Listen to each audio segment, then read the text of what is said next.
Recap. We'll talk about it next week. Is it going? Yes. Okay, here we go. Okay, this is period 8, 3A. Okay, I believe we'll be seeing one or two of these in tomorrow's quiz. Right here, just on number 3. Say what? Okay, y equal x squared plus 2x plus 3. Is this a known graph? Because you don't want to solve for x in this. You got to use quadratic formula if you solve for x, just like the other ones. Oh, is that what you're supposed to do? This is a known graph. It's a parabola opening upward. If you can figure out the vertex, the range is easy. What's the fastest way to find the vertex of a parabola? Negative b over 2a. We still got to know that. Yes. How can you forget this? That's why. Negative 2 over 2a. What does that come out to? Negative 1. Negative 1. So the x-coordinate of the vertex is negative 1. How do I figure out the y-coordinate? It doesn't matter. That's the whole problem. It matters. Yamada? Or is it Yamamoto? Negative, if you plug in negative 1, you get 1 minus 2 plus 3, which is 2. So what's the smallest y-coordinate on this graph? 2, and the thing goes up, right? So isn't the range going to be 2 to infinity? Yeah. Because it's a parabola, it's a known graph. Oh, that's how you do it. Okay, B was just like the one I did yesterday. C and D are like the same. You're going to use the quadratic formula. So I'll just do one of them. Which one? Let's do C. Y equal 2x over x squared plus 1. Okay, we need to solve for x. First step, cross multiply. Y x squared plus y equals 2x. Now see, there's an x squared term, and there's an x term, and there's a constant term. You're treating y as a constant now because you're solving for x. That's why you have to use the quadratic formula. So you have to put this in quadratic form. Just like, you know when we did lin quad? Remember you have to write the quadratic form? Does that sound familiar? So we need to rewrite this into quadratic form. Something x squared plus something x plus something equals 0. Okay, here's the x squared term. What's the coefficient? Y. Here's the x term. If I bring it on this side, what's the coefficient? Negative 2. Negative 2, and then that's a constant term. That's y. And then throw it into the quadratic formula. X equals negative b. Here, I'm just going to do this. Negative b plus or minus the square root of b squared minus 4ac all over 2a. There you go. That's how you solve for x. Okay, now I see a radical right here. So what did we learn yesterday? If you're looking for restrictions, if you have a square root, the inside of the square root has to be greater than or equal to 0. That's big, you know. You got to make sure you know that tomorrow. So if you see a radical, the inside of the square root, which is this, I'll simplify it now, has to be greater than or equal to 0. You solve that inequality, that's going to be the range. Okay, how do you solve this inequality? The first thing I would do is divide both sides by 4. So you get 1 minus y squared is greater than or equal to 0. And then? Subtract 1 from both sides. Y squared is... No, you factor! We just finished Binomial. Oh, shit. In fact, were you here yesterday? We did this. We don't know how to solve inequalities. Oh gosh. We're in a heap of trouble. That's why we studied Binomial, so that when you get to this chapter and subsequent chapters, you know how to solve inequalities. You make one side 0, you factor it, and then you make a number line. What goes on the number line? Negative 1 and 1, yes and yes. And how do I know it's minus plus minus, and not plus minus plus? Because the leading coefficient is negative. Or how about plug in numbers instead of guessing? And we're looking for greater than or equal to 0, so we shade in the plus sign. So that means the range is going to be from negative 1 to 1. Oh. Yeah, but Mr. Park, does anybody see something odd? Yeah, look at it. There's a denominator here. So Mr. Park, y cannot be 0, so do I have to take out 0 there? No, you know why? See, this is like a phantom thing here. It looks like y cannot be 0, but y can be 0. Look at the original equation. Is it possible for y to be 0? Yeah, if you plug in 0 for x, doesn't y come out to 0? So y can be 0. So that's why you kind of ignore it. You gotta kind of check it. So here, this is what I'll tell you, okay? Basically, this is what you gotta do. Whatever's under the radical, whatever, like on, is it tomorrow? So tomorrow, because you are gonna use the quadratic formula tomorrow, okay? Whatever's in the radical, you make greater than or equal to 0. Just solve that, that's gonna be the range. You are gonna do the quadratic formula at least once tomorrow. You gotta prove to me that you can do it. Okay, and then D is the same thing, you know. Why don't we just do D since we got this on film? Y equal x plus 1 over x. Okay? You have to solve for x. What's the first thing you're gonna do? How do I get rid of the fraction?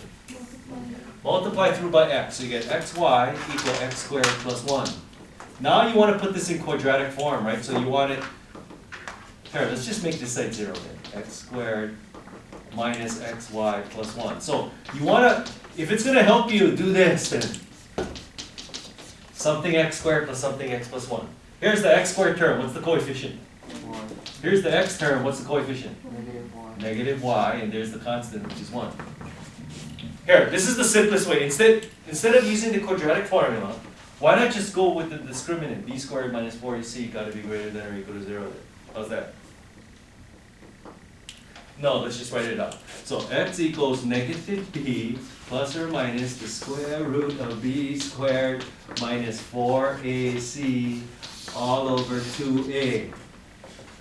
See, you're already looking at what's in the radical anyway. That's the b squared minus 4ac. So here, whatever's in the radical, which is what? Y squared minus 4, that has to be greater than or equal to 0. You solve that, that's going to tell you the range. So how do you solve inequalities? What do you do? Factor. Make one side 0 first, then you factor it. Do you think you're going to do synthetic division tomorrow? Yeah, you are. And then you make the number line, negative 2, 2, yes, yes. How come this one is plus minus plus? Okay. And then when it's greater than or equal to 0, so that means here and here. So that means negative infinity to negative 2, including, and then from 2 to infinity. That is the range.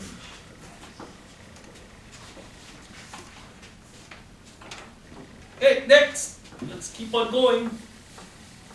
Because we got a lot of problems to do. And then we got to learn. Well, actually not learn, review. 5 BCT, that's funny. How come you could do A?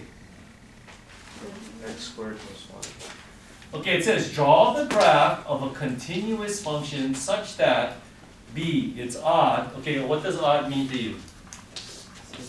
It's symmetric about the origin, and f of 0 is 1. That means it passes through the point 0, 1. So how can you draw a function that's symmetric about the origin and passes through that point?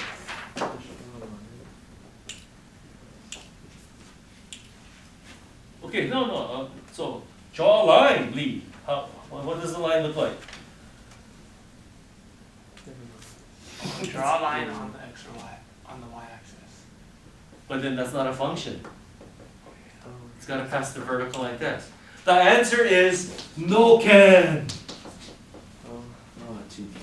Okay, C. Wait. Oh, somebody can? I'll give you all the money in my wallet if you can. Here, here's the chop. No. What? Wait. That's a lot of what? That's a lot of money. I got, well, today I brought cash because today is Mochiko chicken, right? Oh, really? I got $10 in my wallet. Just gotta make sure you can buy Mochiko chicken. Okay, next, we're just going on to C. C, even, which means the graph gotta be symmetric about The y-axis. the y-axis, and it has to be 1 to 1. That means it passes both the vertical and the horizontal like this. Impossible. No can! Okay, D. The function is odd, that means symmetric about the origin, and it's 1 to 1. It has, oh, that's just like the one I did yesterday. Like that. How about that? Cube root of x. Could it be x? Or X. Or y, how about just y equal x? Yeah, there's lots of, how about y equal x? Or how about y equal x to the fifth? Which kind of looks like y equal x to the third. Yeah. Okay, there we go. Why, you guys don't like those no cans? Okay, number 6A and C. Didn't I do one of them for you yesterday? You don't have to do it. That was. No, B. I did one that looked just like B yesterday. Yeah, that's why I'm asking for the other two, Mr. Park. Hurt you. Yeah, but Mr. Park, get two absolute values. Well, just like the test, when you. Oh gosh. Okay, if it's going to help you, make a number line then. If you were to make a number line, tell me what would go on the number line? 0 and 2. 0 and 2, right? Okay, think of a number bigger than 2, like 3. If the inside is positive, you leave it alone. 3 minus 2 is positive, you leave it alone. That simplifies to 2x minus 2, right? Think of a number between 0 and 2. 1. 1. That's positive, leave it alone. 1 minus 2 is negative, so you negate it. Oh, that simplifies to 2. And then finally, what do you think is going to happen over here? Plug in a number smaller than 0. Negative 1. They're both negative, so you negate both of them. So you get negative x plus 2. That's exactly what we did last chapter, people. Except now we're going to write it as a function. So writing a piecewise function, you're going to get, okay, what's the first piece? Negative 2x plus 2, but what's the domain of it right here? X is less than 0. Okay, the next piece is in between here. It's 2 when x is between 0 and 2. Now, let me ask you this. Does it matter if I put the or equal to here or there? No. No, it doesn't matter. You know why? Because both of these graphs meet at the same point, so it doesn't matter. And then finally, you get 2x minus 2, and what's the domain of it when x is greater than 2? There you go, that's the piecewise function. Now you graph it. I can tell by the way you guys are writing that. Did we even attempt this problem? Okay, these are all lines, people. This is easy. Plug in 0 into here. What do you get? You get 2. What's the slope of the line? Negative 2. So, okay, between 0 and 2, the graph is y equal 2. That's just simply a horizontal line, like that. And then finally, when x is greater than 2, so plug 2 into here. What do you get when you plug in 2? You get 4 minus 2, which is 2, so that's here. And the slope of the line is 2, so it looks like that. You know? So that's what the graph looks like. When you're supposed to like shade your point or leave it in the hole. See, that's what I was talking about. See how the first piece and the second piece both meet at the same point right here? So it doesn't matter if you put the or equal to a down or down, because they both meet at the same point. So it doesn't matter which one has the open circle and which one has the point, because it gets shaded in anyway, Will right? it always have a shaded circle, like a shaded border? Well, one of them has to be shaded and one of them has got to be open, right?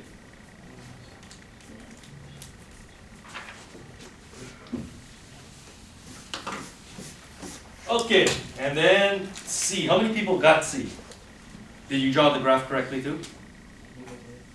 Check it on your calculator. Wait, where is it? Wait. Okay, well I can tell you this wrong because that's not a function. It's got to pass the vertical line test. Okay, let me see. Okay, that's what the graph looks like. Okay, let's do that. Did we at least write the correct function though? Where are we? Oh, there. C. F of x is equal to x cubed minus 8 over absolute value of x minus 2. Okay, so piecewise function. How do I know it's going to be greater than 2 and less than 2? If you need to make a number line, make a number line then. Is that easier if we do a number line? Since that's what we're used to? I mean, I don't care what you do, you just got to do it correctly. Okay, if x is bigger than 2, then what? The inside is positive, so you leave it alone, so you get this. X cubed minus 8 over x minus 2. But if x is less than 2, over here, Then the inside is negative, so you negate it. So you get this, and then you negate it. See, if the inside is positive, you leave it alone. If the inside is negative, you negate it. Yeah, well, Mr. Park, I don't know how to graph either of these. Yes, you do if you simplify it. Simplify this. Well, that's a difference of cubes. We should know how to factor that. Morisata! X cubed minus 8, factor. X. Just threw me off. This is difference of cubes. It's like you shouldn't even be thinking about it. X minus 2, and then x squared plus. I don't know that one, but the other one is going to be 4. Plus 4. Substitution, John. Substitution. X squared. Good, finish it. Plus 2x plus 4. There you go. Okay, if you don't know how, then just do synthetic division, right? Oh, yeah, you can do it. Yeah, that's why we learned synthetic division. So these cancel out, and what's left? That. X squared plus 2x plus 4. That's a parabola. I don't like parabolas, Mr. Park. Okay, now what about this? Now look, what's the only difference between this and that? Got a negative sign, so it's like the exact same thing, except we don't get it, multiplying it by -1. It's the exact same thing. Okay, so here we go. What's the fastest way to graph a parabola? Find the vertex. So negative b over 2a is -1. Okay, plug it back in, and you get 1 minus 2 plus 4, which is 3. So the vertex is at -1, 3, and it opens upward, right? So it looks like, and the y-intercept will be 4, so it looks like this. Are we graphing the whole parabola? No, we're only graphing it when x is greater than 2. So here's 2. Okay, what's the y-coordinate going to be if you plug in 2 here? Plug in 2. 4 plus 4 plus 4. Why don't I just do it all? 4 plus 4 plus 4. 12. So 2, so 4. Oh, it's actually way more up, yeah? 4, 5, 6, 7, 8, 9, 10, 11, 12. It's all the way up here, baby. So it looks like this. This is the parabola. It looks like that. Whoa. So we're only graphing it when x is greater than 2. So it's from here, and then. Now, if you know how to graph this parabola, how do you graph this, which is exactly the same thing, except multiplied by -1? That's kind of like today's lesson. Flip it. How do you graph a function when you just multiply the whole thing by -1? You reflect it over the x-axis, so that means the parabola is going to open down. So instead of the vertex being here, it's going to be here now, and then it's going to open down. So here's the point we know, 2, 12, so it's going to be 2, -12, and 4, 5, 6, 7, 8, 9, 10, 11, 12. So it's down here. So the parabola looks like this. But are we graphing the whole parabola? No, only when x is less than 2. So here, not including it, and then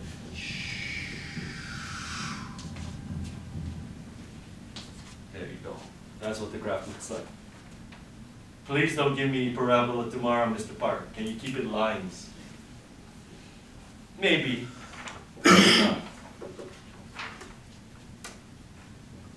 Why is this? Why are you looking perplexed? Like, These are just parabolas, and you just graph it over the appropriate domain. Is there that big a problem between graphing a line and a parabola? This is pre-calculus honors. Even in A/B calculus, they're expected to graph parabolas. And BC, you're expected to do like way more than that. What kind of? you just simplify it. Mr. Park, we studied lit for a long time. I keep telling you. whatever we learn, we're gonna use it throughout the whole year. We're not gonna just memorize and purge like you did last year, or some of you. Okay, oh, everybody got number 8. So we're ready then for tomorrow's quiz. Oh, just throw that problem away. Everybody got number 8. Oh, yes. Okay. The race is number 7. No, good. Okay, 9C. Now, okay, one of tomorrow's problems, you're going to have to graph a non-function on your calculator. I'll give you a hint. It's not going to look like A or B. It's going to look like C. So you made a good choice here. Does anybody know what this looks like? Did anybody do it? Oh, by the way, if you want to get credit on your homework, you got to show it on your homework too now. Whatever you see on your calculator screen, you got to write it on draw it on your paper. Otherwise, how do I know if you did it? Mr. Park, you're not going to check it anyway. Or won't I? You're rolling the dice, aren't you? Okay. Anybody want to guess what it looks like? Who did it? Oh, it's like a circle. No, it's not a circle. Ellipse. It's a tilted ellipse. What So is that? tomorrow might be a tilted hyperbola. Now since I told you that, it could be a tilted parabola. Now since I told you that, it could go back to a tilted ellipse. You know what somebody said last year? Tilted circle. Tilt the circle. It still is a circle. Okay, anyway, you know how you can tell this is not a function? You got y squared there. Oh. Okay, now graph it on your calculator, just like we did. So what you gotta do is you gotta solve for y. Now, how do you solve for y when there's a y squared term, a y term, and some non-y terms? You're gonna use the quadratic formula. Now, please do not get this mixed up with finding the range where you solved for x. We are solving for y now. So you have to put it in quadratic form. Something y squared plus something y plus something equals 0. Okay, here's the y squared term. What's the coefficient? 1. Here's the y term. What's the coefficient?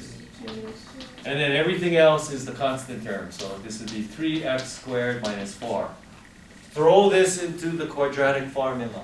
So y equals negative b plus or minus the square root of b squared minus 4ac. I'm just going to write out everything all over 2a, and then you simplify it. I will let you simplify it. Come on. Peterson? That's not difficult simplifying.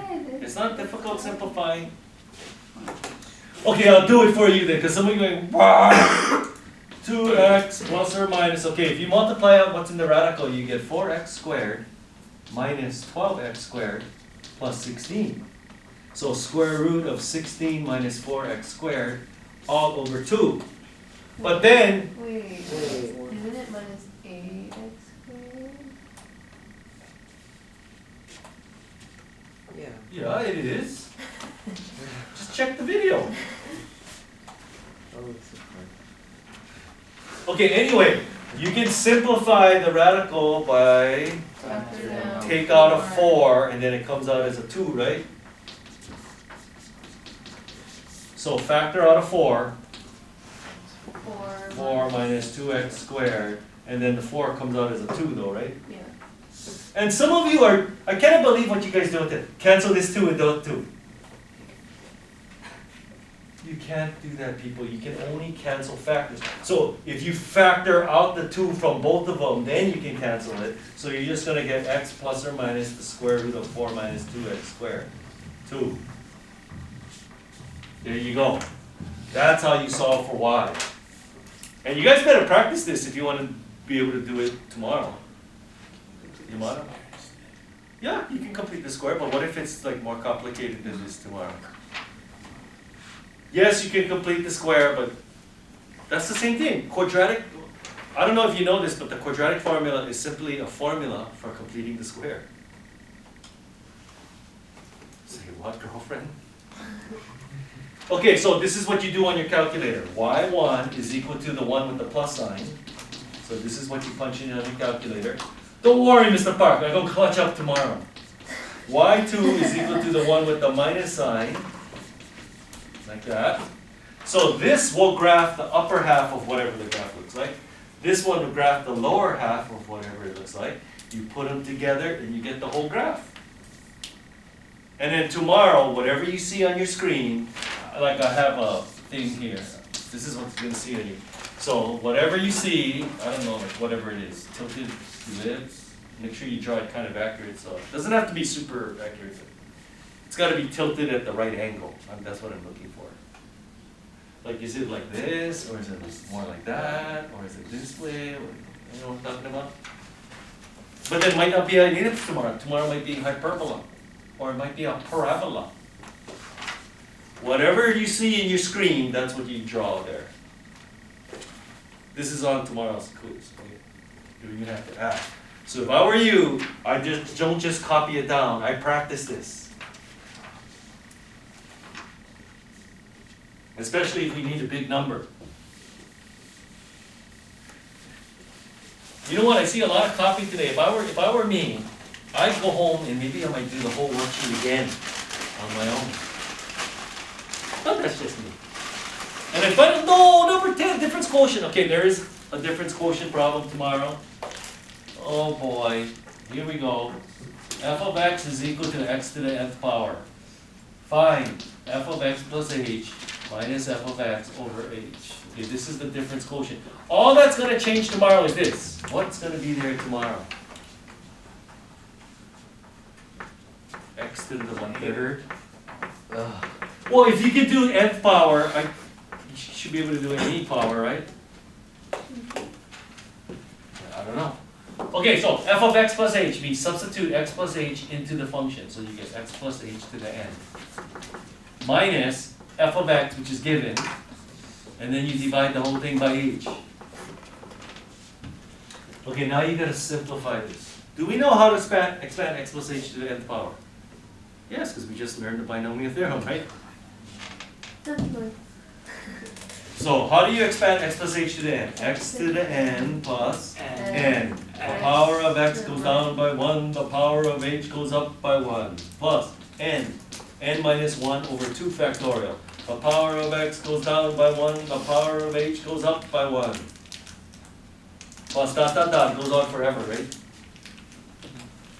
Well, unless it's a whole number. Minus x to the n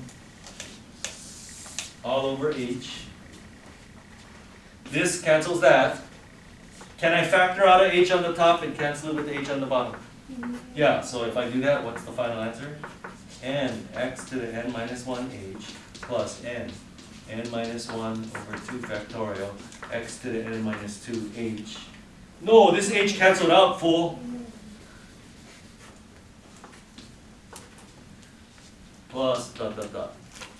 Actually, I would like you to show one more term. So that's just the answer. Yeah. Oh. Wait, let me look at the bottom. Yeah. Isn't the answer right there? It's on the bottom. See, I showed one more term. I would like you to show one more term as well. So this will be one of the 8 problems. You're gonna have to prove to me. Now, you gotta at least be able to form this right here. Every year there's always like 4 or 5 people, they don't even get that part right. Because if you don't get that part, that's a -4, right? Do we have to multiply out the n times n minus 1? No. Just leave it like that. Okay, what the, oh my gosh! Thank you for giving me 8 minutes. You guys think is this formula gonna work this year? Just keep treading water. Is it working? Is it really working? I don't know. Okay, tonight's homework is graphing. Now I'm just gonna quickly go over this. You have to know what things does what to the graph, okay? Okay, I'm just gonna quickly. If you know what a function looks like, it doesn't matter what it looks like. How do you graph this? In other words, what happens when you plug in negative x for x? What will happen to the graph? It gets reflected over the X-axis. the y-axis. Maybe you should look at the notes, it's all in there. What happens if you multiply the function by -1 like that? Reflects over the order. That will reflect it over the x-axis. Okay, here's the ones that students remember.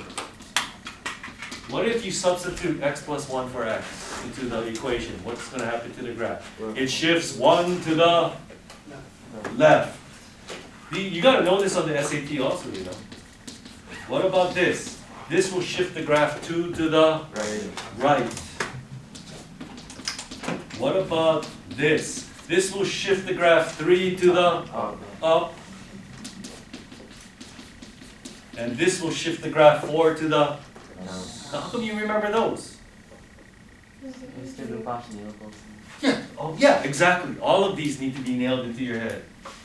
Oh my, how come these weren't then? I don't know if you figured this out yet from Algebra 1, but anytime you have something in the parentheses here, that affects the left-right stuff, right? Anytime it's outside here or here, then it affects up and down. And when it's in the parentheses, it's kind of like the opposite. That's why -2, you go 2 to the right. Whereas if it's on the outside, +3, there's 3 up. You guys notice that? Okay, continuing on. What about this? Y equal f of 3x. What does that do to the graph? It shrinks it or stretches? It shrinks it horizontally by a factor of 3. See, it's inside the parentheses. It's going to affect left and right. And then it does the opposite of what you think it does. Since it's a 3, it's going to shrink. But, or you know what I like to think of it as? I like to think of it as multiply every x coordinate on the graph by 1/3. So if you take every point on the graph, multiply each x coordinate by 1/3, what happens? So if the x coordinate is 6, it now becomes 2. See, shrinks. Whatever works for you. What about this? Y equal 2f of x. See, it's on the outside. It stretches it vertically by a factor of 2. I like to think of it as multiply the y coordinates by 2. Think about it. So you have a point on the graph. If you multiply its y coordinate by 2, doesn't it stretch?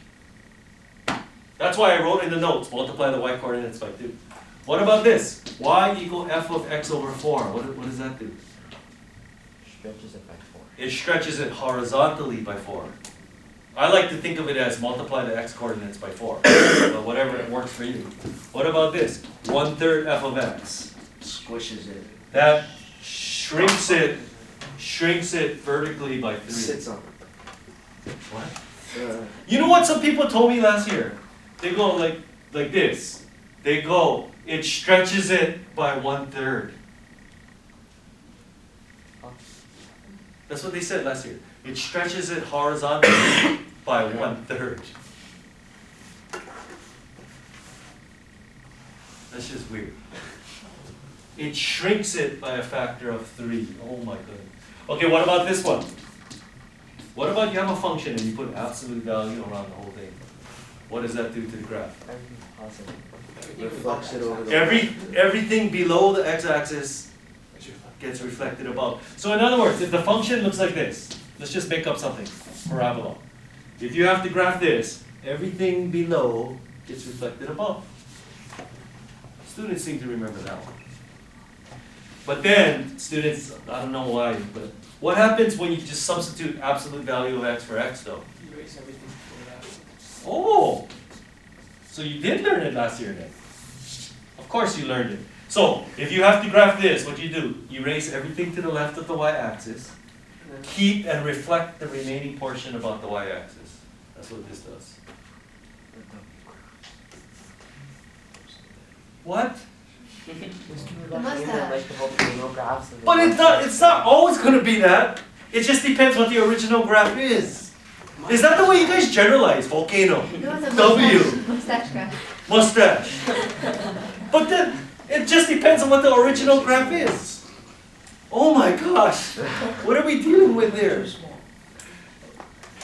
Okay, and then you gotta put something every year. Okay, I'm telling you right now, this thing I'm gonna tell you, every year, students get befuddled by it. I don't know why.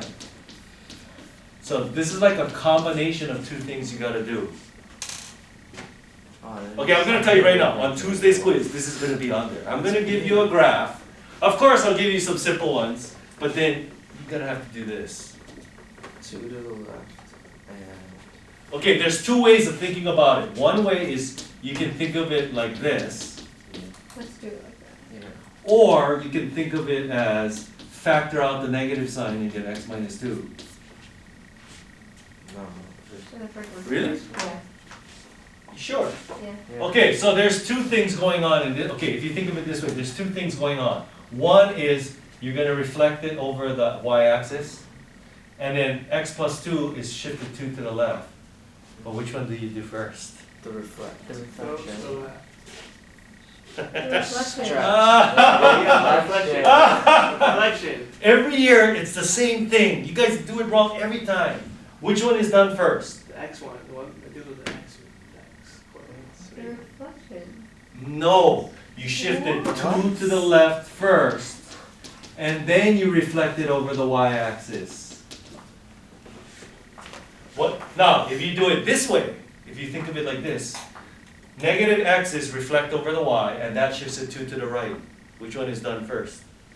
Alright. Reflecting. This one is you reflect over the y-axis first, and then you shift it 2 to the right. What? How come you, okay, explain me your thinking on why you got it the wrong way. You multiply before you add. No, see, Does it X? no! Where are you coming up with these rules? Mustache. I don't know, he gave us like an order. There's like a that's why. list, right? Yeah. Oh, there's an order. Yeah. Okay, and what is that order? X. Wait, no. X. B, C, A, D.